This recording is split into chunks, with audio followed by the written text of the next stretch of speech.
Good morning, good afternoon, good evening, wherever you're listening to today's episode of Tree Talk. It's episode 216 with myself, Jack Neville, and Matt Callan of the Weekly Observer. And Vale Star, busy weekend of action to look back on. And we have more games coming this weekend. We also have the start of the Sigerson we had last night. Fitzgibbon Cup starts tomorrow night. We've Irish Coalition action, ladies football, hurling and football. So there's plenty to get through over the course of an hour. So stay tuned for all that and more. The impression the game you get out of it, what you put into it's like a walk of life. If you're good enough, go out and get it, no more about it. But not so much control in the centre of the field from Kilkenny as Richie Bennett sends it high and over the bar. Your mother sends you down to the shop for a pound's worth of goods and she gives you 50 pence. You can't get the pound's worth of goods, can you? Just about kept in. Oh, well done, Shawnee Buckley. To do that to Tomas O'Shea, he deserves to score from here. One of the highlights of the Sunday game. Limerick went out there from the word go today. No more about it. They made all the running, that was it. Put the ball over the bar and the back of it, and that's it. No ifs, no buts. Is there much time left? We have a couple of injuries. Here comes Kieran Curry. Curry leading the charge of the right brigade. 45 metres out. He's a chance to score.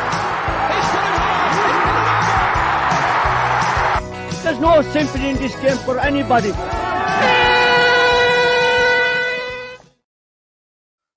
Again, we're recording, we're not going live. We're starting early of a Wednesday morning. Matt, how are you keeping? I'm good, Jack, and it's rather white outside here in Glenrue, but the sky is clear, and I'd be hopeful that a thaw would set in pretty quickly and get rid of it, you know? Yeah, I think it's warmer at this hour than it was yesterday morning. I was up for a walk yesterday. It was very, very cold. This morning wasn't too bad, but I suppose we got good news. I'm not sure, was it late last night or this morning? I only saw it this morning. Another refereeing appointment for Limerick. That's Eamon Stapleton and Johnny Murphy getting big gigs at the weekend. And I suppose we always give well, not we as such, but the general public give the referees a lot of criticism. But we've just a really high standard refereeing in Limerick, and I think goes to show with those two appointments. Well, Jack, it just bears out what we have been saying very often in this particular casting that we're blessed in Limerick with the quality of referees that we have. We have a core of referees there who are absolutely, in my view, outstanding, and that has been borne out already this year when we see Johnny Murphy getting the All Ireland Senior Clubs final. And congratulations to Johnny, and the best of luck to himself and his team on Sunday. It's nothing more than he deserves. And then the news yesterday evening or last night that Eamon Stapleton is to take charge of the Munster Senior Hurling League. But Jack, if you look at it, and it might have slipped under the radar during the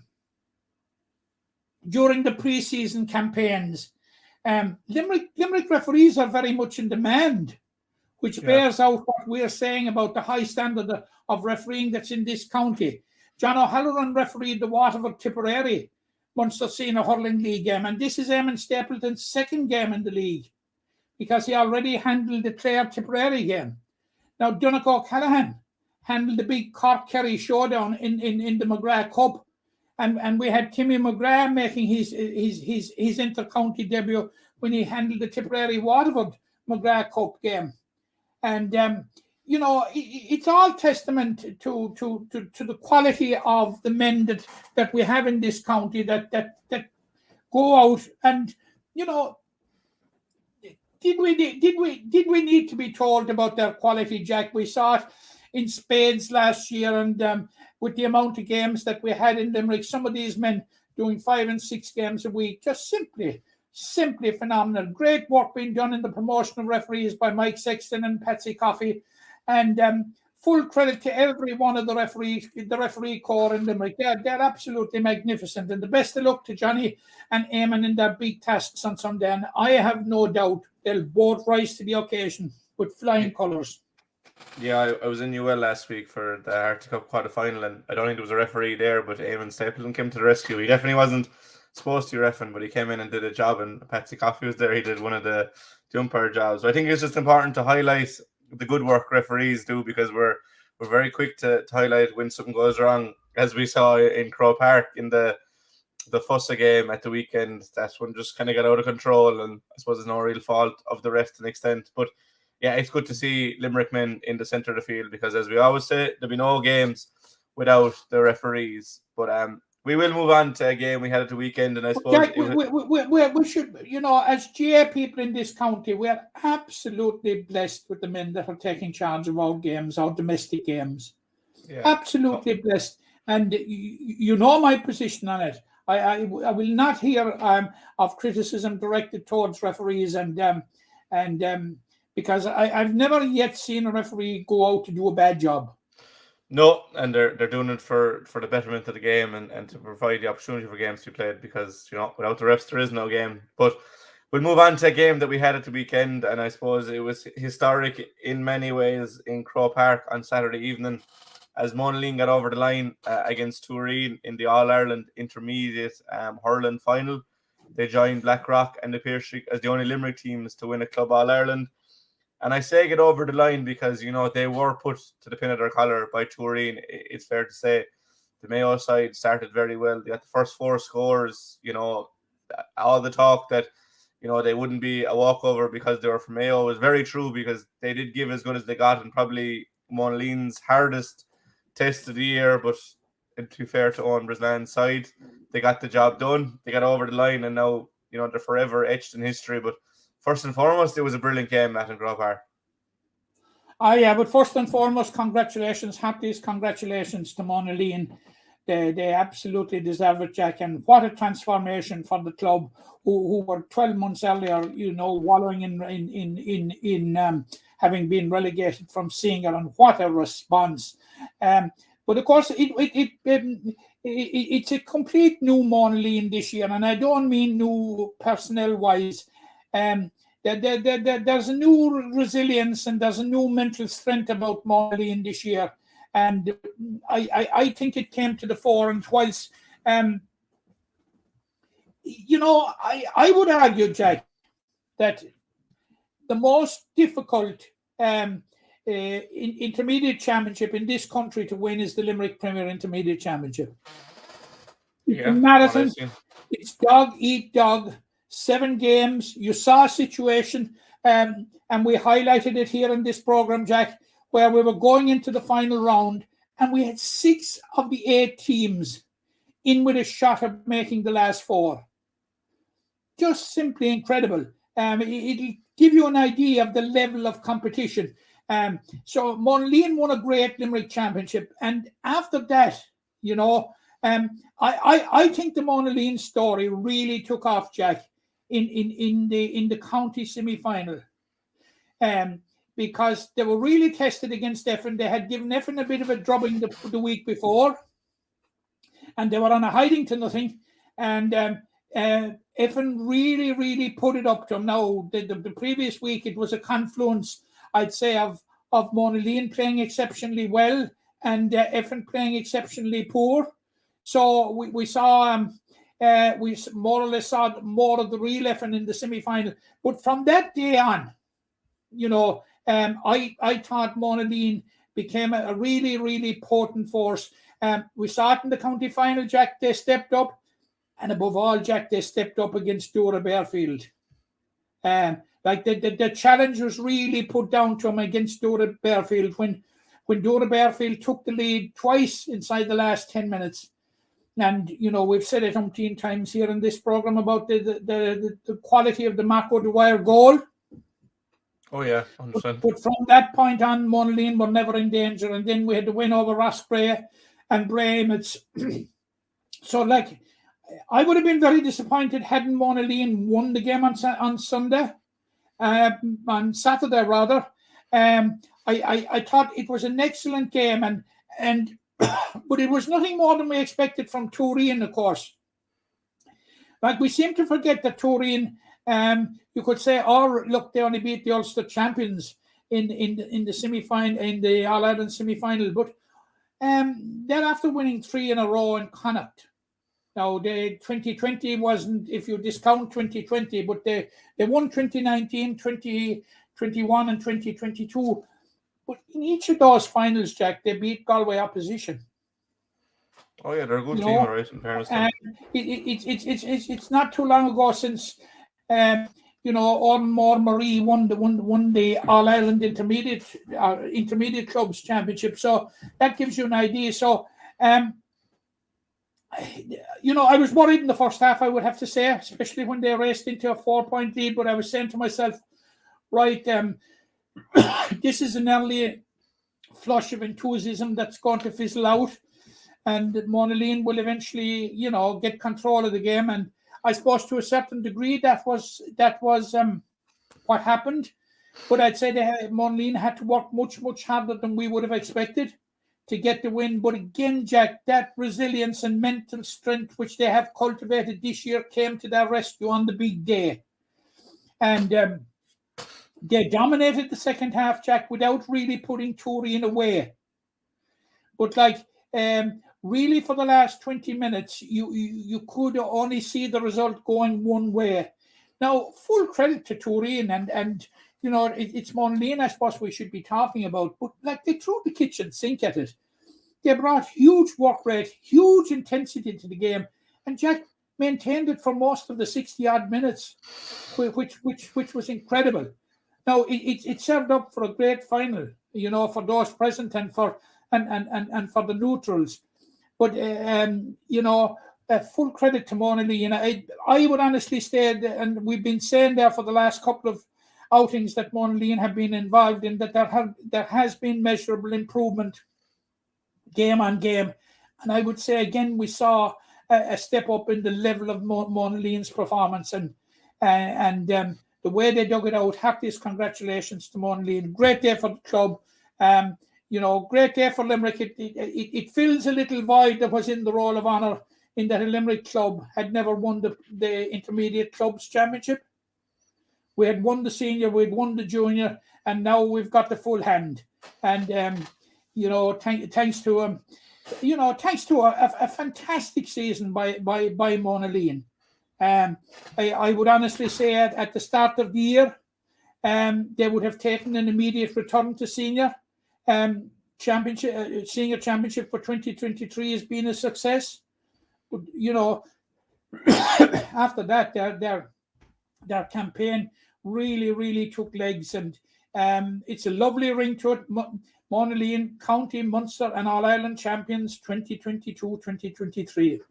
Yeah, and it gives them huge momentum going into the 2023 calendar, that they are All-Ireland champions when they start their senior campaign, because that Senior B is fairly cutthroat, as we've seen in the last few years. So, great confidence boost for them.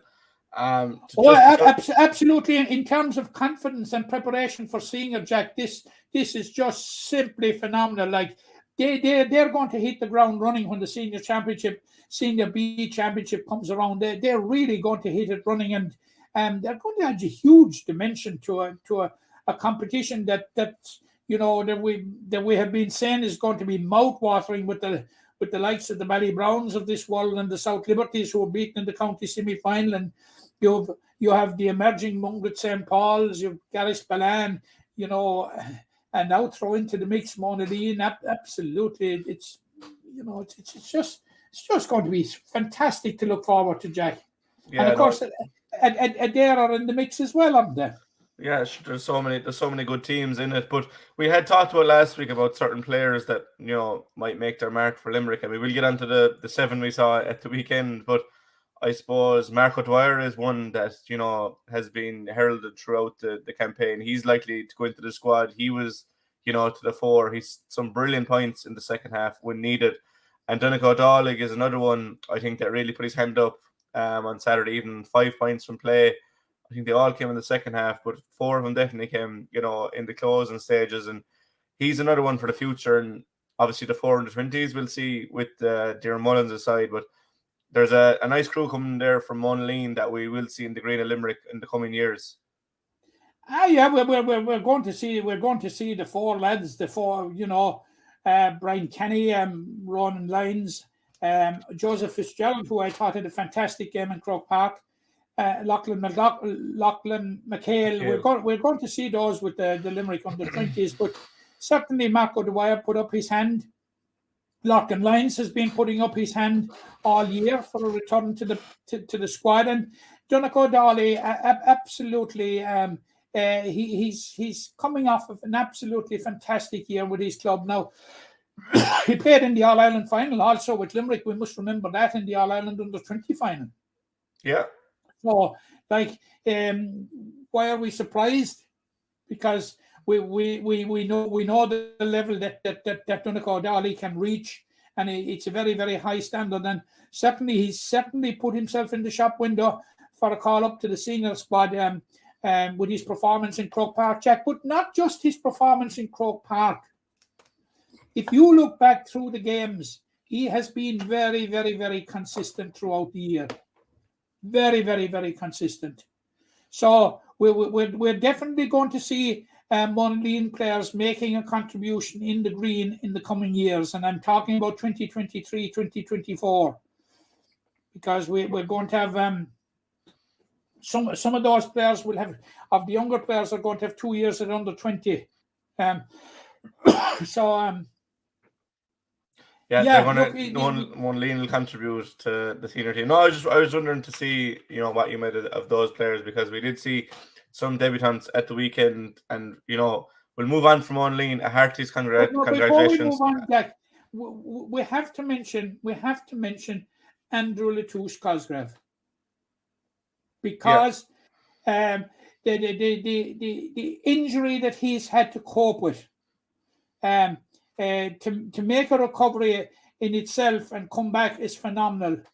But to come back in the shape and with the type of performances that he has, and the contribution that he has made to the Monaleen story is absolutely phenomenal. He created a goal out of nothing against Ross Gray, scored a goal against Bray Emmets. And I'm not just talking about the goal scoring, I'm talking about his overall contribution. It's absolutely fantastic to see him back, and it'll only get better for Andrew. Yeah, there's probably a call into Limerick, back at Limerick on the cards, and it was nice to see Andrew up there with his teammates, because he would have been part of all those Limerick teams that came through in 13 and 14, and obviously he's seen his teammates to go on and win a 3 in a row of All-Ireland titles since he was gone from the panel. But I think winning a club one is that bit more special, and he's kind of way and done that now. So, yeah, look, we didn't mention Ed Doyle, who's really reinvented this year. Yeah, you could go through the whole team. You could go through them from 1 to 15, but Ed is just an ideal target man, and has been phenomenal all year. Has been absolutely fantastic all year. Yeah, I think for Monaleen, a key thing for them is they've had standouts in different games throughout the year. We've had players come to the fore, and I think it was Donegal Dolly in the final, but there's been other players, and Dan Power got a goal in the final and the semi-final. So they've had really important interventions from a number of different places throughout the year. But congratulations to Monaleen. Simon Griffin, a fine point. Jamie Porter, absolutely the epitome of consistency. Jamie Powell. You're going to go through the whole team now, so I'm going to stop you there now, because we could spend the whole time going through the team, but we will see these lads in action. Don't forget Luke Murphy, who's made the transition from football to hurling very satisfactorily. I know, as I said, look, we could go through the whole team, but we just don't have the time to do that. But congratulations to Monaleen. I hope they're still enjoying the celebrations. I saw Ed Doyle is keeping us updated on Twitter as to what Monaleen are doing during the week, so we'll probably get a photo or a video during the day, and why wouldn't they celebrate winning All-Ireland? So big congratulations to Monaleen. Sticking with hurling, we had the Limerick Hurlers were in action at the weekend, their first outing of the year after their holiday.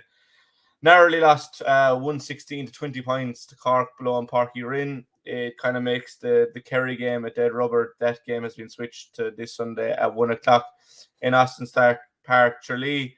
On the game itself, for a Munster Hurling League game, it was pretty exciting. The standard definitely wasn't anywhere near championship standard, but for both teams to be coming back into cold after Christmas, it was a good solid game to whet the appetite for the coming year. It was, Jack, but you're right in your analysis there and saying that it wasn't championship standard. I thought it was quite. It was very, very low key in the first half. and I suppose the closeness of the exchanges was what. But I thought in the second half that both counties considerably upped the intensity, and for the first game of the year, and particularly Limerick back from the team holiday, I think John Kiely has quite a lot to be pleased about, and nothing more so than the performance of some of the new players that were seen in the green for the first at senior level for the first time. I'm talking about the like of Fergal O'Connor, who I thought was particularly excellent in the first half, and I thought Mark Quinlan, Kieran Barry did their jobs very well. Aidan O'Connor showed signs that that he has a future at senior level. But I suppose of the newcomers that stole the show, and it's probably no surprise to us, Shane O'Brien. Jack, I thought was really showed that he is ready and he is fit to make a quick transition from underage to senior hurling. We were quite satisfied about it in the Limerick Championship this year, when he really hit the ground running on it. Now, he suffered an injury against Doon in the group stages, and I think it probably inhibited him a bit for the remainder of the championship. But on Sunday, he looked to be 100% fit again, and certainly put up his hand. And I've made the point in this cast way back, Jack, when we were talking about who might make the panel. I could see Shane O'Brien from way back, not just making the panel, but pushing for a place in the squad and possibly on the team. And I think he served notice of more of that last Sunday. We had Conor O'Grady coming off the bench. It was nice to see Conor getting a run in the senior hurling team. Has been a stalwart with Hospital Helberstown and with UL, won a Fitzgibbon Cup medal with UL last year. And he came off the bench and scored. Good to see Jimmy Quilty, our Munster winning captain last year, getting a start. There's a whole raft and myriad of positives out there. And of course, John Kiely used the game as well to give very, very valuable time to French players. They will benefit from it as well. Now, it's probably disappointing. It is disappointing, Jack, that they lost. Yeah. But when you take all things into account, just back from the holiday, it was a good performance, but it renders the game with Kerry at the weekend to being a dead rubber. Now, yeah, that's an awful pity. But of course, both counties will have a focus on the forthcoming National Hurling League, and there are going to be places up for grabs for starting places in the National Hurling League, and there's going to be competition in Limerick. So we'll probably see a raft of young players getting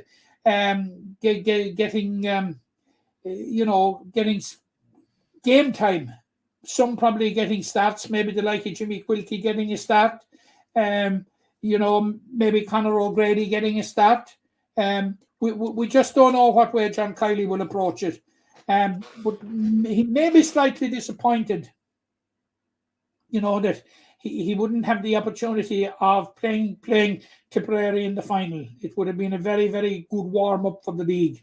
Yeah, it would have been nice to play Tipperary in the league final. That's if you got over Kerry, but I suppose it just takes on a different meaning. Kerry, there's less pressure on players if you want to bed in more. I suppose the three lads that came off the bench could start now. The four that made their debuts could be retained without any added pressure. The Fitzgibbon is kicking off this week, so you're going to lose those kind of players. I'm not sure if anyone that plays Fitz was playing at the weekend off the top of my head, but we won't have the likes of Adam English, Colin O'Neill, Colin Coughlin, those boys. So it'll be interesting to see what John does this weekend. We'll still tune in to see Limerick. There's no fear of that, but it is disappointing that it won't be for anything really. We did get some good news afterwards from John, though, that a certain 2-time hurler of the year, is, I think John Kiley used the word complete when referring to his recovery. So we'll have Cian Lynch back sooner rather than later, and that's a really positive thing for Limerick coming into the league, because Is it possible that he'll get a run in Tralee? I see, I'm not physio or anything, but I wouldn't imagine the ground as it is at the moment would be ideal for a hamstring or ankle issue. Yeah. So I think maybe Cork or even later rounds in the league. But, for a team that won a 3 in a row without the best hurler in Ireland, it's a real boost for Limerick when they kind of need one, just an added incentive as to go for that 4 in a row and join a really illustrious crew of, I think it's just Cork and Kilkenny that have won it. I think Tip have won 3 in a row as well. But really positive to hear. Good news on Mike Casey as well, that he had to do a minor procedure, right? But the way John was talking, it looks like we'll have Mike towards the end of the league, if not for the Star Championship. Conversely, then Diarmaid Burns is away on a well-earned break. I think he's travelling around Dubai, but John assured us that he'll be back soon enough. So I think it's safe to say we'll have the key frontline players back sooner rather than later. And on Mike and Cian, it's really positive news. Actually, look, it was fantastic news, absolutely fantastic news that, and as you said, Jack, to complete 3 in a row without a player of the caliber, to me, the greatest hurler of all time, Cian Lynch and Peter Casey, it was just simply phenomenal. But it's fantastic news that Cian is back, and that he's put his rehabilitation and he's returned to fitness. Whether, of course, a return to match fitness is another thing, and but certainly it would. I think John Kiley indicated clearly that we're going to see Cian Lynch back in a green jersey sooner rather than later. Yeah, and that's always going to be a positive of the day, regardless of, I suppose, the result is disappointing, but in the grand scheme of things, it was good to see those lads run out. For what it's worth, I just thought Fergal O'Connor was one of the best players on the field. You mentioned him there, and I've been a big admirer of Fergal. So to see him make that step up, he was brilliant, as was Shane O'Brien. And Rich English was outstanding as well, and so outstanding. But I suppose Richie English is the best example as to why Limerick have won 3 in a row. If you have a player of that caliber that can nail down a place in the side, it must be a very, very good side. Oh, 100%. Simple as. With Mike Casey injured, there's definitely a place there in the squad or in the starting lineup for Richie. But you've serious options coming behind you in Sean Finn and Barry Nash and Mike Casey, and Dan Morrissey can obviously play there as well. So it's a formidable looking squad as usual. It looks like it's getting stronger every year, I think it's fair to say. But we'll move on to the football. We spent 11 minutes there to hurling. We have a McGrath Cup final to look forward to. So while the hurlers couldn't quite get the job done to get within reach of a Munster Hurling League final and retain their crown, the footballers will be in a McGrath Cup final this Friday night at 7:30 in Mallow. So that's changed for anyone that was thinking they'd be going to McGrath Cup final this Wednesday evening. It'll be Limerick versus Cork, a repeat of 2020. Before we get into the game itself, Limerick qualified by virtue of that draw against Tipperary. Real difficult conditions in Fethard. It looked like hailstones at one stage. I was watching online on the stream.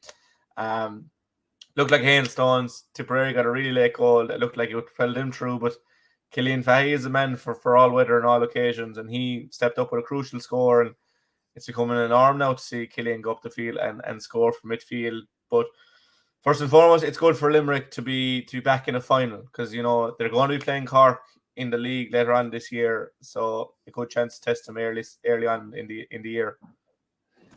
Yeah, Jack, with the return of normality to the National League, and where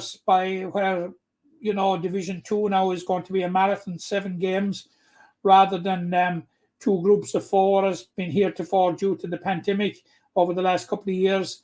It's hugely important, I think, for Ray Dempsey, especially a new manager coming in, and getting to know his players, and his players getting to know him and what he wants. That they have that extra game and a McGrath Cup final, and the possibility of raising early season silverware. If you recall in 2020, Jack, beating Cork, was it 20 points to 16? Yeah, in the McGrath Cup in the Gaelic grounds in Limerick was the catalyst of Limerick driving on to where they are today in Division 2, and I'm sure that Ray Dempsey couldn't possibly have got enough of game time, because certainly the configuration of the fixtures in Division 2 haven't been very kind to Limerick. A new team coming up, handed a trip to Derry in the opening round, and playing host to Dublin in round 2. It's not a very easy start, so a lot of the boxes would want to be ticked before it, and the only way that he can get an opportunity to see what his strongest 15 is to see him in game situations. And now the Waterford game, it was a bit one-sided. Well, particularly in the second half, Waterford made a match of it in the first half, but they will have learned considerably, Jack, from the game against Tipperary, because it was nip and tuck right through, basically. Now, Limerick appeared at one stage to be in control. Tipperary came back. Limerick appeared to be on their way to be seeing out the game when they were hit by that goal, and which looked to be putting Tipperary through. And as you rightly said, but I think Limerick showed great resilience to come back, and particularly come at the hour, come at the man. Killian Fahy, who has been one of the stalwarts of Limerick's progression from the lower depths of Division 4 to the heady heights of Division 2, and a very, very important score, which gives Limerick an extra game. And I think they will travel to Mallow with no little confidence, Jack, because I recall in 2020 going into the McGrath Cup final, Limerick footballers were written off when it was Cork or Kerry, and we tend to flippantly dismiss the so-called 4 weaker counties when they come up against the Cork or Kerry. But I think Limerick are going to Mallow on Saturday on Friday evening. Sorry, with decent chance of success. Now, Ray Dempsey used the McGrath Cup. I think there's 5 new players he introduced to senior football. Was it, Jack? With Cathal Downs, who hit the ground running with 2 goals against Waterford. We Jack Ryan of Drumculloch Broadford, hadn't we? With Brian Barry of Mungret St. Paul's. Ruan and Owen O'Shea as well. So 5. Owen O'Shea from Lee. Yeah, I think was that? No, I think that's it. And you were breaking up there just as you went through it. But you mentioned one of them there, and one has definitely hit the ground, and that's been Cathal Downs. And we're no stranger to Cathal from his exploits with the underage hurling setups, but from seeing him up close and personal for KP in the football, there was no doubting he'd make that step up. But I didn't think it'd be this quick, to be honest. But he looks like one that is going to be starting the league anyway, and it's his position to lose, that he'll probably be starting come championship if he continues in this vein of form. And for Limerick, it's important to find new players, as it is for hurling. When you go up through the grades, that there's new players and new faces making their mark, and it putting pressure on players. And Cathal is very adept to play it anywhere across the front 8 positions, let's say, from midfield right into full forward line. And it's a good bonus to have this early in the year to find someone like that. Oh, absolutely. And he has used Ray Dempsey has used some of the stalwarts sparingly so far, the likes of Ian Corbett and possibly Donald O'Sullivan, which is not a bad thing. Yeah. Because they have been such key players, and with such big tests coming up, we'll need to have them in. We haven't seen Dara Tracy at all. Hugh Burke is coming back from injury. He's another one. So there are frontline players to come back yet, but to have these players hit the ground running like that, is definitely a boost for Ray this early on in the year. Absolutely. And, he will be absolutely delighted because no doubt when he came in, when he was doing his planning, obviously foremost in his mind would have been the trip to Derry, let's face it. Yeah. But the big question was, how would he get a very good pre-season into him? And I honestly think that the pre-season has worked out exactly the way he would have wanted it. That he has got he'll have got 3 games in the month of January, which will be fantastic. Now Waterford are a bit down on their luck at the moment. Tipperary were a step up in Waterford. Cork are going to be a step up again in Tipperary. It's ideal preparation going into Derry, which would be a step up again. So it has worked out very, very well, and Limerick have used the McGrath Cup judiciously to find themselves in the position that they are in now at the moment, where they're facing into a final on Friday evening. Ideal preparation for going to Derry a week later. Yeah, I suppose it's double-edged as well. In a win would give you huge confidence going into that Derry game, and a loss probably wouldn't change much going into Derry. But when Limerick meet Cork again in later on in the year, that they'd have that edge over them. Like, bar that McGrath Cup win in 2020, would you go back as far as 2003 to the last time Limerick beat Cork? You go back. That was in the Munster Championship down in Cork. You go back a long way. So wins over Cork are few and far between. So it'll be that's the point I'm making, Jack, and that's the point I was making about there's a kind of there's a narrative out there that when one of the 4 so-called weaker counties meet Cork or Kerry, that's kaput, that's the end of it, but thankfully that's not the case. Tipperary struck a blow for that in 2020. Limerick did it first in the McGrath Cup when they beat Cork in the final, and Tipperary followed it up by beating Cork in the Munster final. So, so-called weaker counties, the gap is closing, Jack. Now, all right, you could say last year's Munster final would have shown that there is still a chasm, but certainly I think it was a day which Limerick probably didn't do themselves justice. No, and Kerry were on a mission as well, and look, their mission was to win All Ireland, and they went out and did it. And to be fair, they're a step ahead. There's no doubt in that. Dublin are the same, and there's probably then a little group of Galway, Derry, Mayo, them kind of teams, Armagh.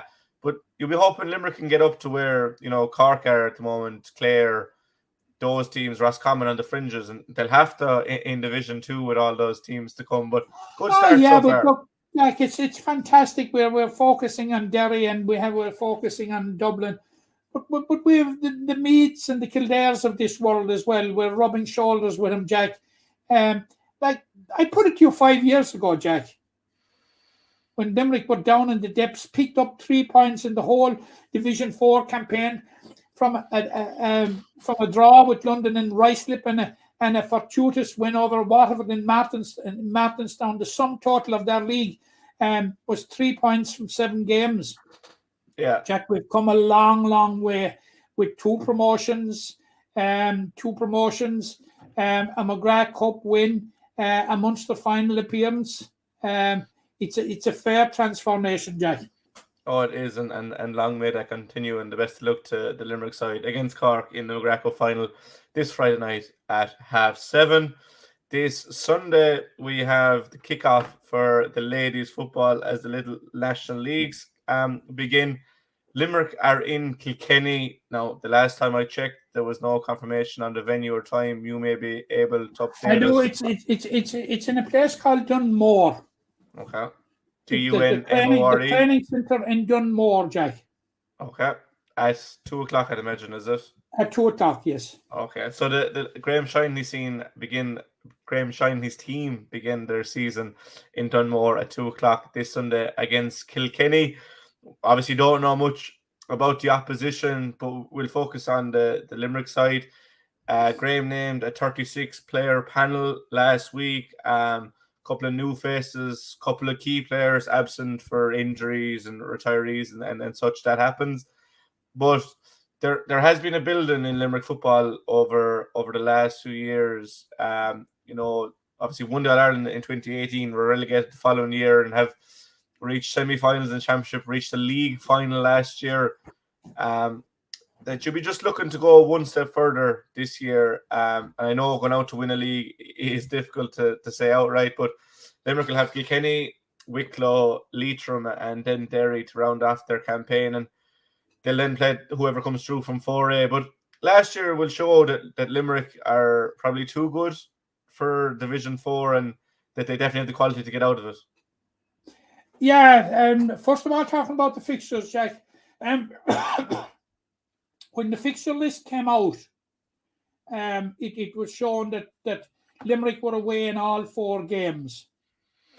That has since been amended when it was discovered that when Limerick and Leitrim last met, Limerick travelled to Leitrim. So Leitrim will be visiting Limerick. So it's 3 away games and 1 home game. The home game against Leitrim, who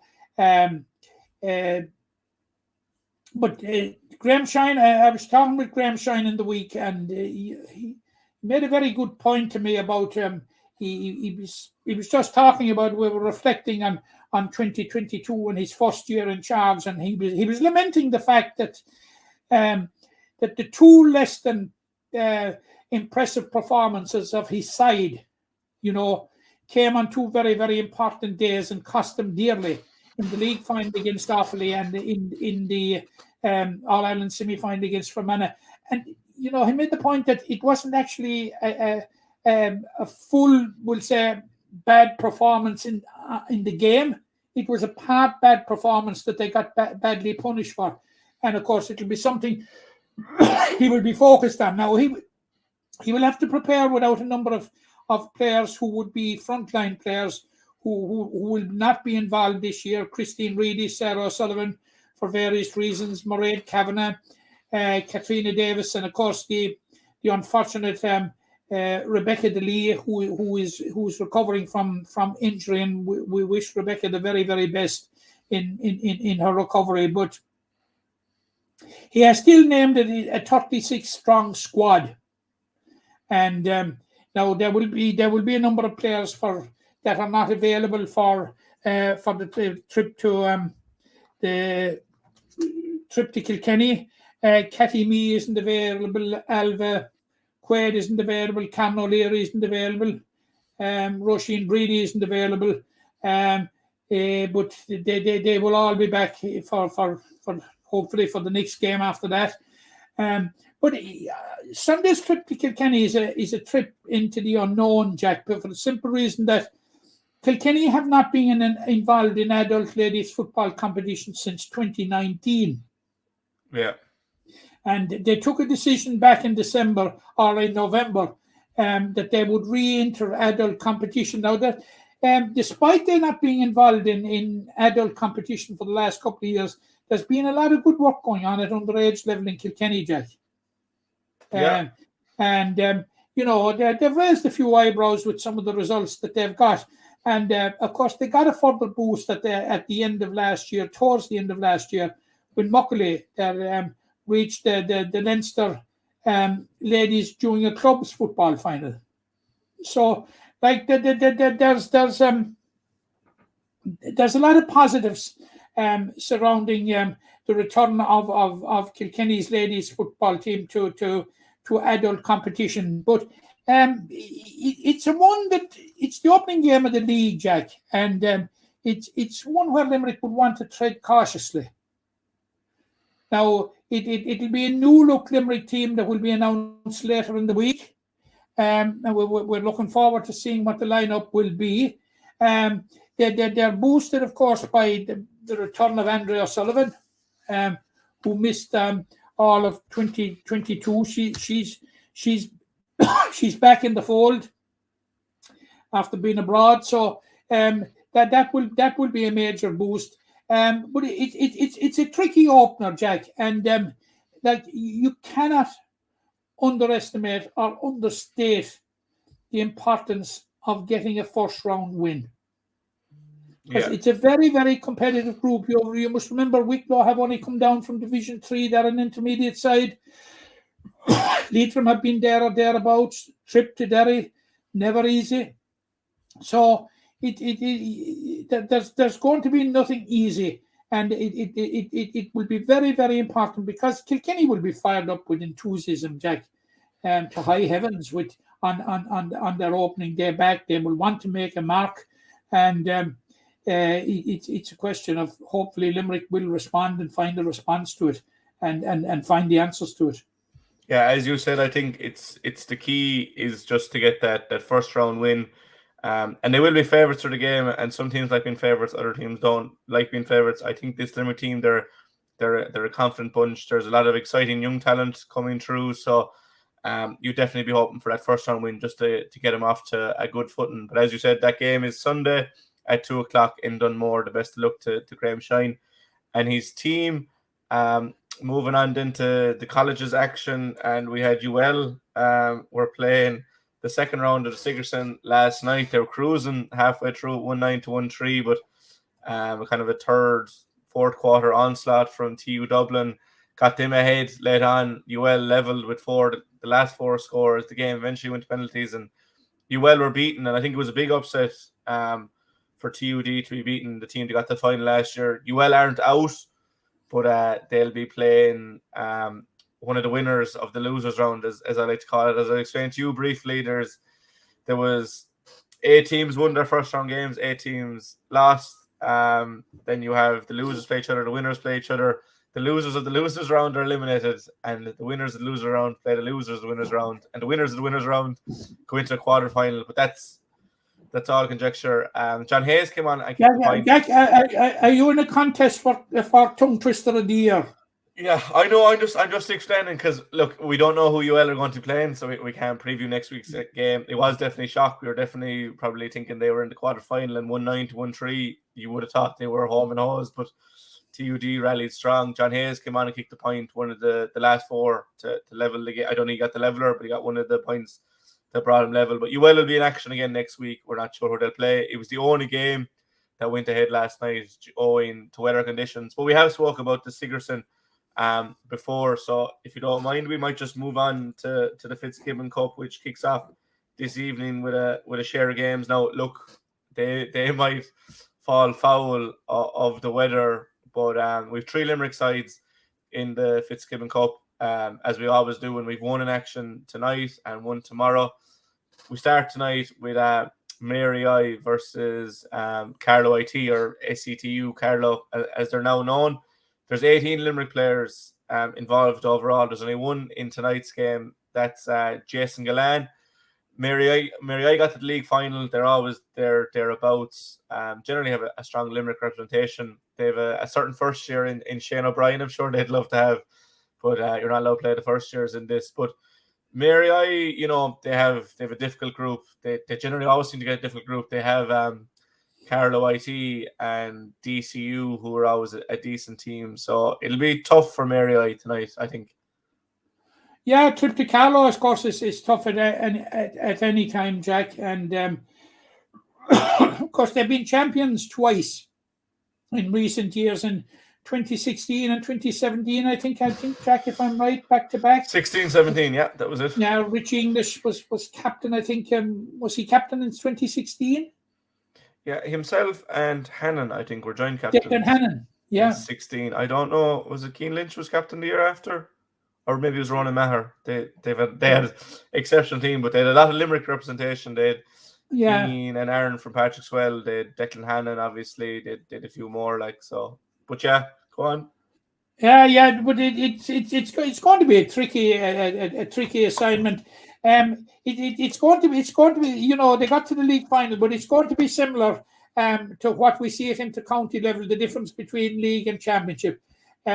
The Fitzgibbon Cup, Jack, is the real business. Oh yeah, it's the real deal, and what happens in the league will count for very little. I think it's going to be a very, very tricky one for Mary I tonight, and I think they will do well to come out of it, because there'll be a strong representation of Kilkenny, Waterford and Wexford players on that Carlow team, I was looking at their their team list, their panel, and that there are no names that hit out at you. But in the Mary I side, apart from Jason Gillan, you've Colin O'Brien of Cork from Liscall, and you have Shane Meehan of Clare. You know, they're names that stick out. So. Dermot Ryan is always exceptional from Mary. Anytime I've seen him, he's just been brilliant. So they do have players. They got the league final. They were beaten by a UL side that rested a lot of players. I think that's just, that's just a worry for them down the line. But if they can run a momentum, there does seem to be great camaraderie in Mary I every year. But if you don't mind, we'll just skip on to UL briefly. They're out tomorrow. They're in Galway to play ATU Galway, which I think is what we would have called GMIT, and then next week Toos Midwest will start the campaign against UL out in UL. But UL, they are the reigning champions. They're probably favourites in many people's eyes. In my eyes, certainly. Oh yeah, sure, Jack. They're red hot favourites. There's look at the contingent of players that they have from Limerick alone. Like if you see Adam English, Cathal O'Neill, Colin Coughlin, Mark Quinlan, Rory Duff, and is that a guarantee that all five will even get into the starting team? Mikey Kiley is there from last year, who was the hero in the final. You've Mark Brian Rogers, O'Mara. Patrick Cratty from Clare. Brian O'Mara, it's a stellar outfit. Oh, they're a phenomenal team. Like I saw that league final, and they none of those Limerick lads, and there's no guarantee they'll get into the starting team. And if you can afford to leave those lads out, that's how strong your team is. As I said, they beat Mary I with a relatively second string side. They just such a powerful outfit. Like in the squads that were announced, there was no Aidan O'Connor or Ethan Hurley in them. Now that could be up to the players themselves, but again, if you can leave out those caliber of players, Patrick Donovan. Yeah, I'm sure some of those might have said they wanted to focus on something different. There could be injuries, you don't know, but they're probably a team that won't miss players like that too much. I'm really excited to see the likes of Cathal O'Neill, Adam English, Colin Coughlin at this level, because I think it's fair to say that Fitzgibbon is probably the closest you will get to inter-county championship. I think it's probably a better standard than the league in a lot of games. So it will be exciting to see how UL get on as the reigning champions. It's always nice to see. I think, Jack, your point is very, very, very valid. Certainly when you come down to the quarter-final stage of the Fitzgibbon Cup, it's a very, very, very high standard, a really, really high standard. Yeah, I'll just run through the Limerick players that were named. Now, these are provisional squads that were named in December. I heard somewhere that you can make as many as 10 changes. So we mightn't see all these, and we might have more Limerick lads to come in. But Toos Midwest have 6. Cathal Downs from KP. Now, again, will he be seen or not? I don't know. He'll obviously have his Limerick commitments with the football.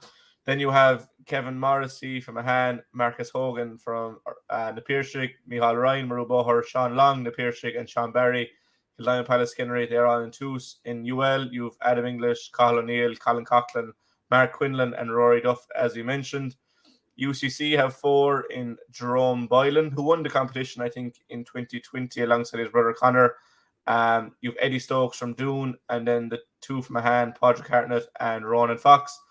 And then you've 1 each from Mary I, SCTU Waterford, and Maynooth. Jason Glenn is in Mary I. Lachlan McHale, who's now an All-Ireland winner with Monaleen, is in Maynooth. And Barry Hennessy is in Waterford IT. And there's experience for a third-level competition that could drive Waterford a long way in this competition. Yeah, absolutely. But looking there at the 4 lads that are with UCC, you will say I'm being a bit parochial now when I'm coming back to UCC, but I was looking through the UCC squad, Jack, and it is very, very, very strong. Apart, if you take Jerome Boylan, Padraig Hartnett, Eddie Stokes, and Ronan Fox, adding Iarlaith Daly of Waterford.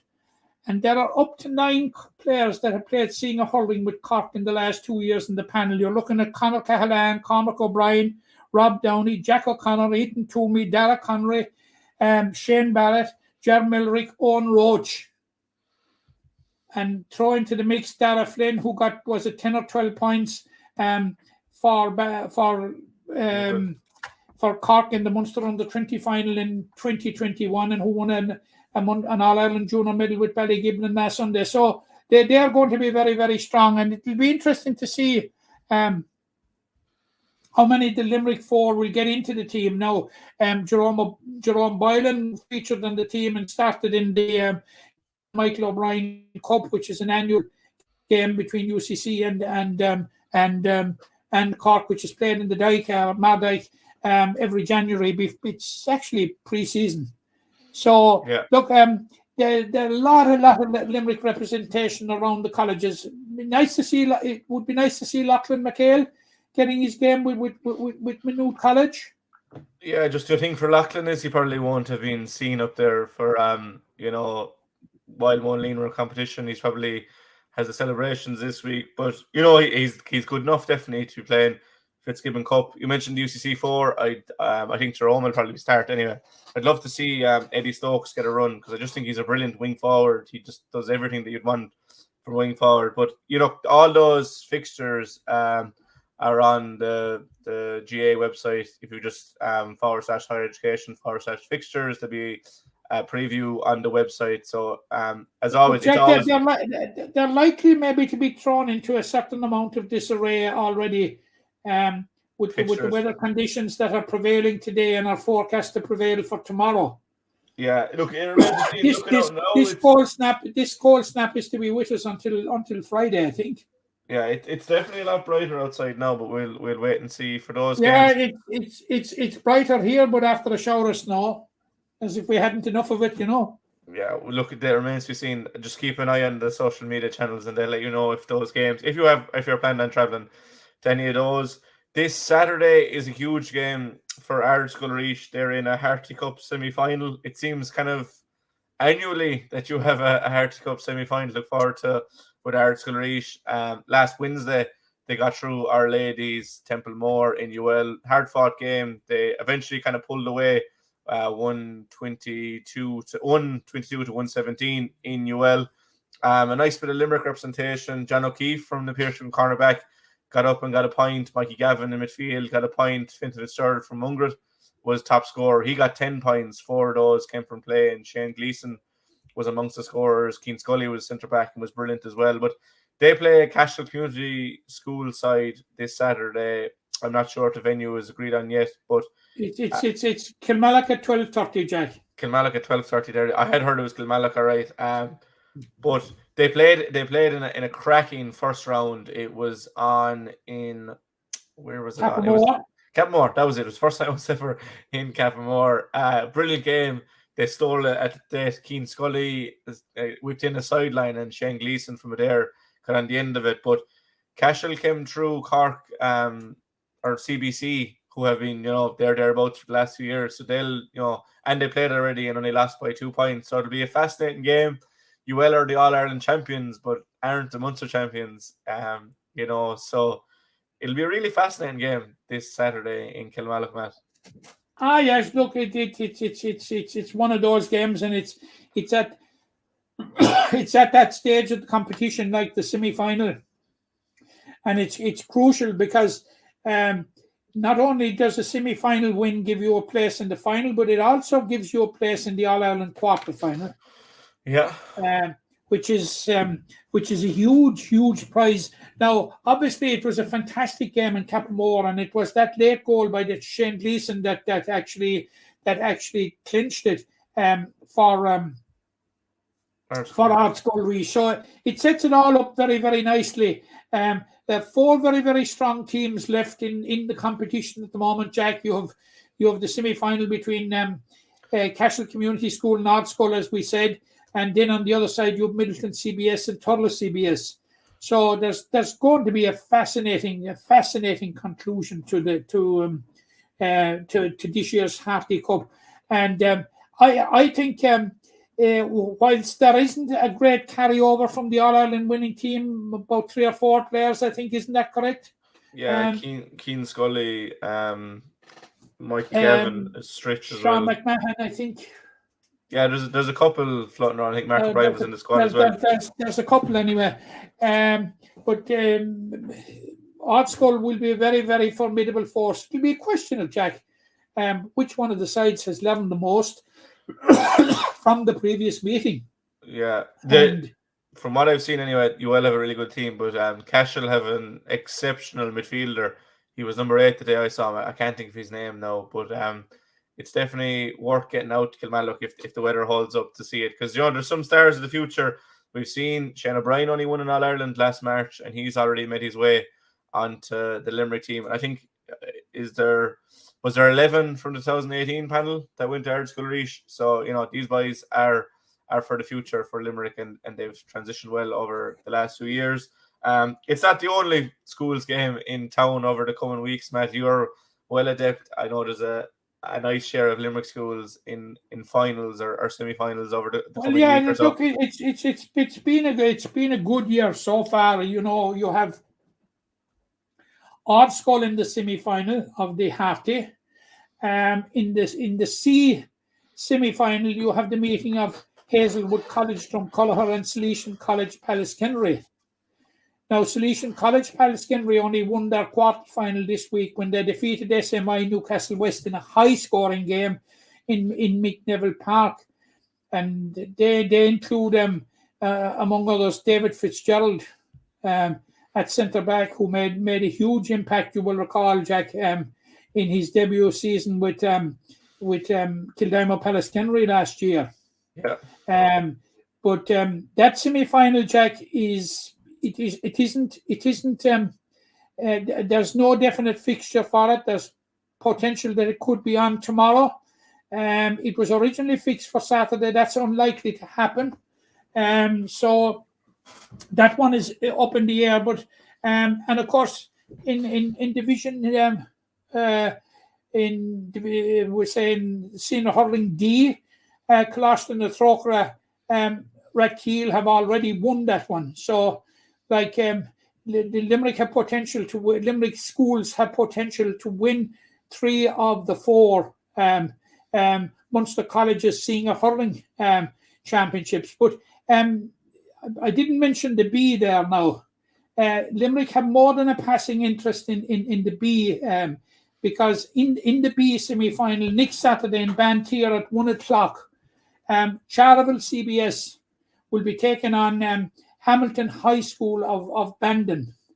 Now, the Charleville panel, Jack, includes 9 players from Limerick, 4 from Granaballingary, 2 each from Brewery and Effin, and 1 from Castletown Ballygran. And not only that, but one of the 3 mentors, or one of the 3 coaches to the team, is our own James Reardon from Temple Lanton. So there's considerable Limerick interest in the B now in the B championship. But in the other side, in the other semi-final of the B, we have Castletry taking on Clonmel High School. So that's potential of another Limerick team coming through, which I'm sure they would include a number of players from Monalien. Yeah. And particularly a number of players from the Monalien team that reached the county under-19 Premier under-19 final against Bruff last August. Yeah, so Monalien or Castletry College has... Limerick could be in line for a clean sweep. Yeah, and as I said, with Ardskull Reach providing a lot of players, the Limerick team, Castletry College, have also done that with the 2 Morrisseys, Garrod Hegarty, Larkin Lyons, Andrew Latouche, all went there. So, these schools are providing the players for the future. You kind of first see them at school level, and then you'd see them at 20s teams, and then hopefully see them with the Limerick seniors. So the best of luck to all the Limerick sides. But Jack, this whole situation that we find ourselves in with the schools now represents an absolute transformation. Yeah. That there are so many schools in Limerick now competing at the highest level. It all augurs well for the good health of Limerick hurling, and involved in the not only involved in the competitions, but involved in the competitions at the closing stages. Like you had other schools who were involved as well. Like you had Doon, you had Kilmallock, like you had Kilfinnan, all taking part. John the Baptist in hospital. They all taking part at senior level. Absolutely fantastic, Jack. And fantastic for the future of Limerick hurling. Yeah, it's brilliant for the future, and long may it continue, because the current crop won't be there forever, but there is green shoots all over the county. Wherever you look, there's hurling popping up everywhere. I don't think we've anything else on the agenda for today, Matt. You'll pop in there if we do, but we have got through a lot. Obviously, it was a great weekend for Monaleen just to win that All-Ireland. We went through that in depth. We look forward to McGrath Cup final this Friday night. On Sunday, the Limerick Hurlers are in action. They'll round out their Munster Hurling League campaign. We have the ladies footballers in action on Sundays. They start their league. We have Fitzgibbon and Sigerson and schools games. Plenty to look forward to and reflect on. So if you're happy to leave it there, we'll leave it there. As they used to say on RT, a huge shout out to you, as always, Matt, providing huge information and insight. And to those listening and staying in touch and giving support, it's hugely welcome. Wherever you're listening or watching this platform, make sure you like and subscribe and share and do all those good things to help promote this little community we have here. But a huge thank you, as always, Matt, to you and to the people that were watching. We'll be in touch next week, hopefully reflecting on a McGrath Cup final win for Limerick and a win for the Limerick ladies to kick off the league. But for now, it's a good look, and thank you. The impression again we get out with what you put into is like a walk of life. If you're good enough, go out and get it, no more about it. But not so much control in the centre of the field from Kilkenny as Richie Bennett sends it high and over the bar. Your mother sends you down to the shop for a pound's worth of goods and she gives you 50 pence. You can't get the pound's worth of goods, can you? Just about kept in. Oh, well done, Johnny Buckley. To do that to Tommaso Shea, he deserves to score from here. One of the highlights of the Sunday game. Limerick went out there from the word go today. No more about it. They made all the running, that was it. Put the ball over the bar and the back of it, and that's it. No ifs, no buts.